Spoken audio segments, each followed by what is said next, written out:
Quando, exatamente, a vida humana começa? Parece uma pergunta simples, né? Mas a resposta para ela divide nações, desafia a ciência e está no centro de um dos debates mais intensos do nosso tempo. Vamos entender por quê? Pois é, não existe uma resposta única e fácil. Dependendo para quem se pergunta, se é um biólogo, um filósofo ou um juiz, o ponto de partida pode mudar completamente. O que a gente vai fazer aqui é explorar cada uma dessas perspectivas. Ok, para começar, vamos pelo começo, certo? Pela ciência. E o curioso é que nem a biologia tem uma resposta só. Na verdade, ela nos dá pelo menos 4 visões principais sobre quando a vida realmente se inicia. Vamos dar uma olhada em cada uma delas. A primeira e talvez a mais conhecida é a visão genética. Para essa corrente, o marco zero é a fecundação. É nesse exato momento que um novo organismo, com código de DNA que nunca existiu antes, totalmente único, começa a sua jornada de desenvolvimento. Beleza, mas tem outra corrente que diz, calma lá. Essa é a visão da nidação. A ideia aqui é que a vida só começa de verdade quando o embrião consegue se fixar na parede do útero. Por quê? Bom, porque antes disso, a individualidade ainda não está garantida. O embrião pode se dividir e formar gêmeos. E o mais importante, sem essa fixação, o desenvolvimento simplesmente para por ali. Agora, tem uma outra perspectiva que tem uma lógica bem interessante. É a visão neurológica. O raciocínio é o seguinte: se a gente define legalmente a morte como a morte cerebral, ou seja, quando o cérebro para de funcionar, não faria sentido dizer que a vida começa quando ele começa a funcionar? É um paralelo bem direto. E esse marco, olha só, acontece bem mais para frente, lá entre a 8ª e a 20ª semana. E, por último, a gente tem a visão metabólica. Essa aqui meio que vira a mesa e pergunta: e se não houver um ponto de partida? A ideia é que a vida é um processo contínuo, sem interrupção. Pensa bem, o óvulo está vivo, o espermatozoide também. A fecundação não seria o início da vida, mas só mais uma etapa de um ciclo que já estava em andamento. É uma chama que nunca se apaga, só se transforma. E essa imagem aqui ajuda a gente a visualizar essa jornada inicial, que é incrível, né? Dá para ver os momentos que a gente acabou de falar. A fecundação, que é o ponto da visão genética, depois as divisões das células, até chegar na implantação no útero, que é o marco para a visão da nidação. E tudo isso, esse processo super complexo, acontece em mais ou menos 12 dias. Então, só para a gente recapitular os pontos mais importantes. Dia 0, surge um DNA único. Entre os dias 6 e 12, acontece a nidação, a fixação no útero, que dá início à gravidez clínica. E por volta do dia 14, um processo chamado gastrulação impede a formação de gêmeos, estabelecendo de vez um indivíduo único. Ok, até aqui a gente falou de biologia. Mas a ciência só nos leva até certo ponto. Agora o debate sai do laboratório e entra num terreno bem mais complexo, o da ética.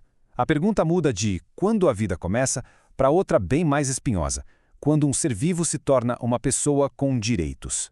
E aqui está o pulo do gato filosófico.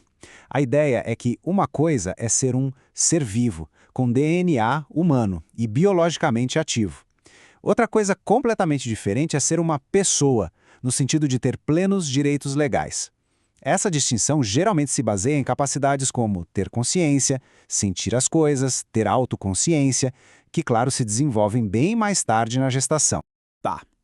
Mas e o Brasil nessa história toda? Como a nossa lei lida com esse quebra-cabeça? Bom, a legislação brasileira é bem particular. Ela criou uma espécie de caminho do meio, uma categoria jurídica que é só pro feto. E a chave para entender isso está toda nesse artigo do Código Civil. Presta atenção na diferença. A pessoa, com todos os seus direitos, só existe a partir do nascimento com vida.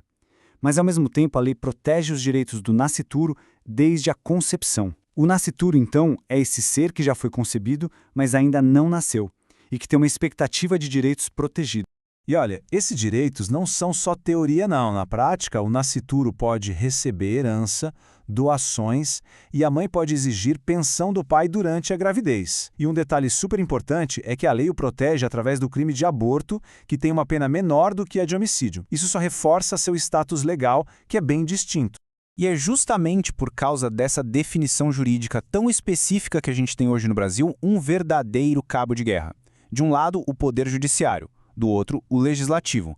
E a grande briga é sobre quem tem a palavra final para decidir o futuro dessa lei. O centro de tudo isso é uma ação que corre lá no Supremo Tribunal Federal, a famosa ADPF 442, que busca descriminalizar o aborto. Esse debate esquentou de vez com o voto da ex-ministra Rosa Weber pouco antes de se aposentar. Ela votou a favor, argumentando que a lei atual é desproporcional e acaba virando um grave problema de saúde pública. E quando a gente olha para os dois lados, o contraste fica muito claro. O STF, por meio dessa ação, tende a olhar para a questão como um problema de saúde pública e de direitos.